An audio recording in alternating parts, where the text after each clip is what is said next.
मैं कैसे परिचय दूं उस शख्सियत का जिनका नाम खुद अपने आप में एक परिचय है। मैं कैसे परिचय करूं उस व्यक्ति का जिनकी आवाज देश की ही आवाज नहीं बल्कि सारे विश्व की आवाज है।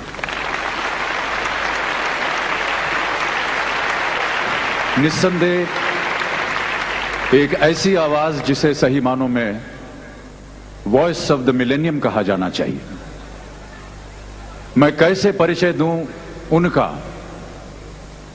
जबकि सुर, ताल, संगीत सब उन्हीं के नाम से शुरू होता है और उन्हीं के नाम से खत्म हो जाता है।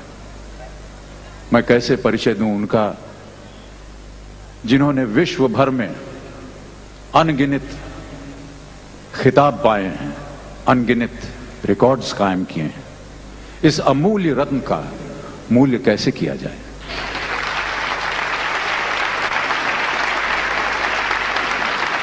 इन प्रश्नों का उत्तर देने के लिए न तो मेरे पास दिमाग है और ना ही शब्द। हमारे पड़ोसी मुल्क के लोग जब कभी हमसे मिलते हैं तो कहा करते हैं कि हमारे पास वो सब कुछ है जो आपके पास भारत में है, बस दो चीजें नहीं हैं, ताजमहल और लता मंगेशकर।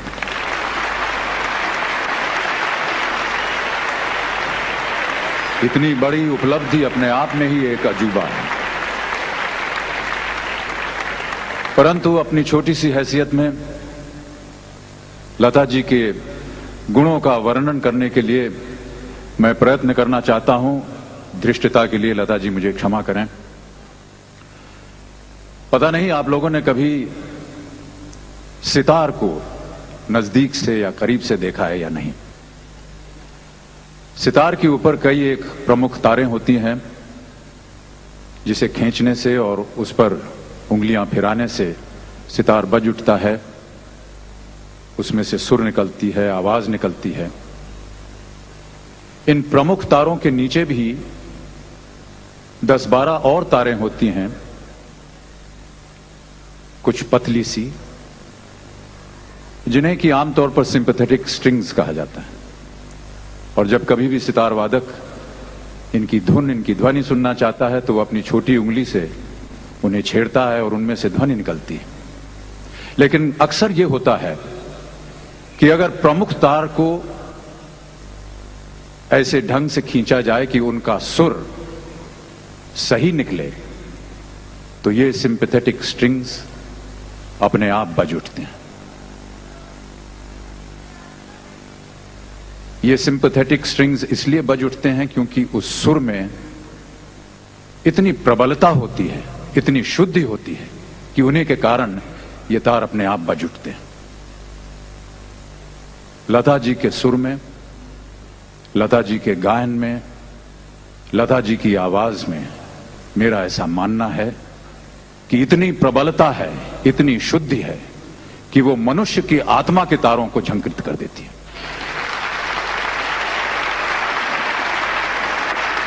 मेरा और एक अनुमान है कि संगीत के सुरों और परमात्मा के बीच एक बहुत ही अद्भुत और विचित्र बंधन है। और यदि कोई ऐसी डोर है या कोई ऐसा तार है जो मनुष्य की आत्मा को परमात्मा के साथ बांधता है, जोड़ता है, तो उस डोर, उस तार का नाम है लता मंगेशकर। देवियों और सज्जनों, साक्षात सरस्वती के इस रूप को मैं शत शत प्रणाम करता हूं और बड़े ही विनम्र भाव से आग्रह करता हूं, आमंत्रित करता हूं कि लता जी हमारे समक्ष आए और हमारे और आपकी आत्माओं को परमात्मा के साथ बांधें। देवियों और सज्जनों, आदरणीय लता मंगेशकर जी।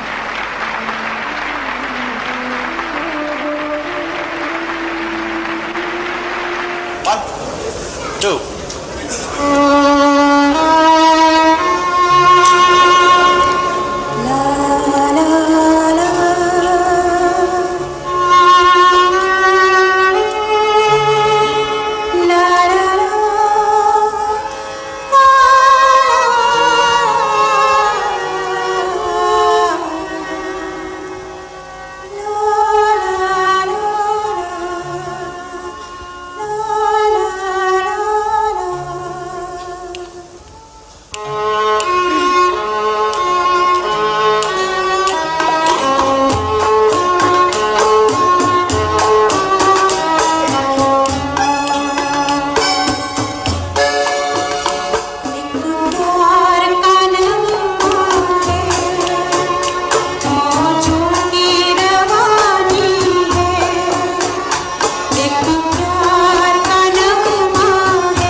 भाई और बहनों,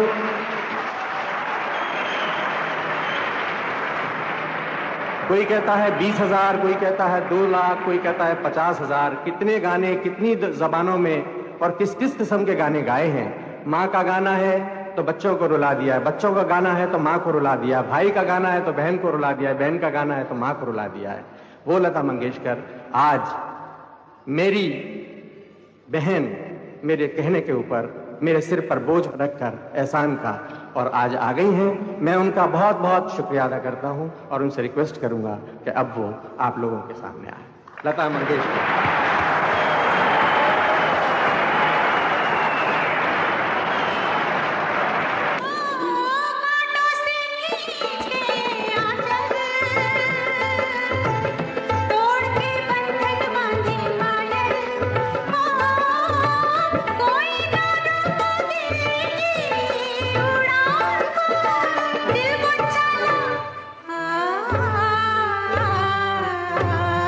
आज फिर जीने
अगला आइटम जो है वो आपके सामने आपके हर दिल अजीज अदाकार जो हैं वो टोली है।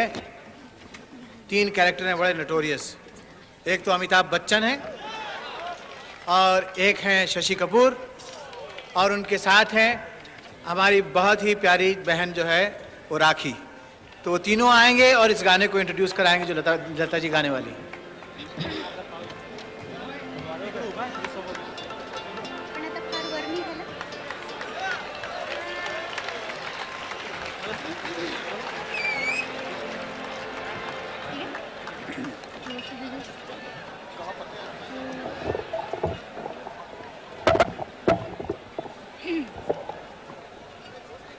नमस्कार। हेलो, कोई चल रहा है? हेलो, एक मिनट, इससे बोले जी, बोलिए क्या बोलिए। हम लोगों ने एक फिल्म में काम किया है जिसका नाम है कभी कभी। उस फिल्म का एक गाना कभी कभी मेरे दिल में ख्याल आता है लिखा है साहिर लुधियानवी ने, संगीत खयाम साहब का, गाएंगी लता दीदी और मुकेश जी, और मुकेश मुकेश जी भी गाएंगे।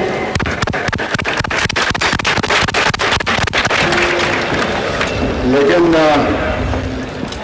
गाने से पहले मैं चाहूँगा कि अमिताभ बच्चन साहब आपको अपनी अच्छी खूबसूरत आवाज़ में कुछ उस गाने के शेर सुनाएं। अमिताभ बच्चन।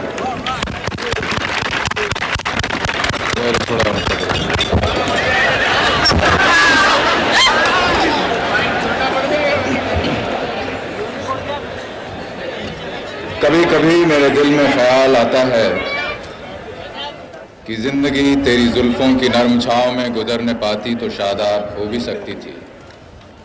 ये रंज और गम की स्याही जो दिल पे छाई है तेरी शुआओं में खो भी सकती थी, मगर ये हो न सका। गुजर रही है जिंदगी कुछ इस तरह जैसे इसे किसी के सहारे की आरज़ू भी नहीं। धन्यवाद। चलें।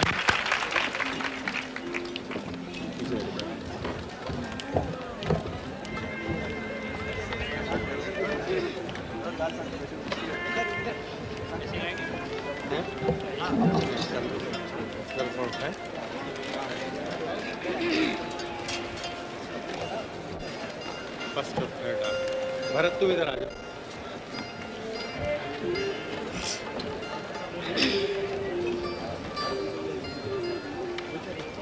मुकेश जी इस साइड पर।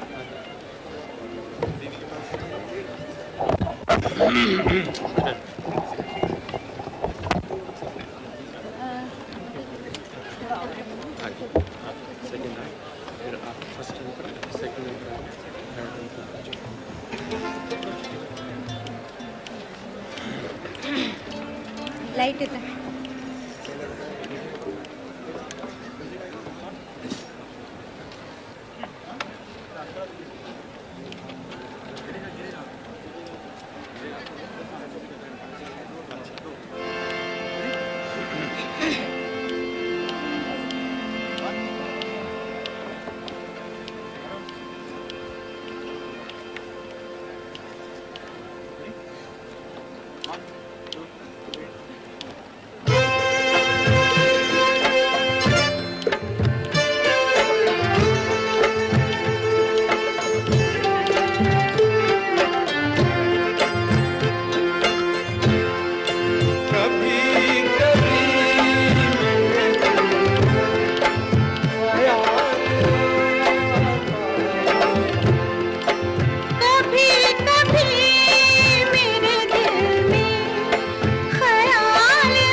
লাগে না